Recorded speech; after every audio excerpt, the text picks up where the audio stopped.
Federal government is making a change to a big piece of property in St. Mary's. They say out of concern for the Navy sub base there, they're closing the local airport. And First Coast News' Clark Foraker says businesses who use the runways have a 90-day heads up.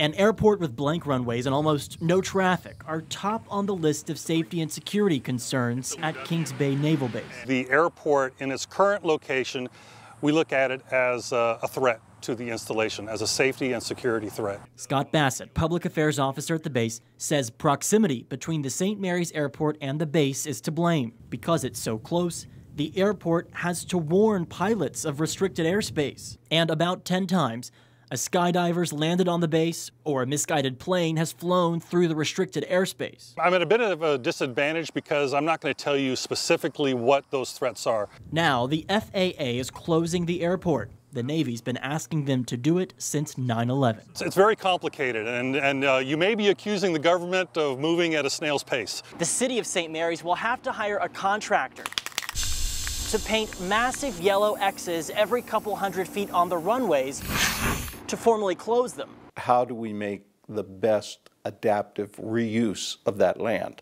City Manager John Holman says the city's been in limbo waiting on the feds to decide open or closed. It's very hard to develop a program for something that you're not sure if it's going to close or it's going to stay open. Now studies are underway. The airport property's the highest ground in the city, making the 280 acres marketable. Currently, the airport costs money for the city to operate. It is not what you would call a revenue generator. New industry could change that as the city considers the site a future job creator. In St. Mary's, Clark Foraker, First Coast News. Thanks, Clark. Now, right now, planes can land and take off, but services like gas for planes and food have already been shut down. The airport will shut down its runway September 14th. The next closest airstrips are in Fernandina Beach and Brunswick.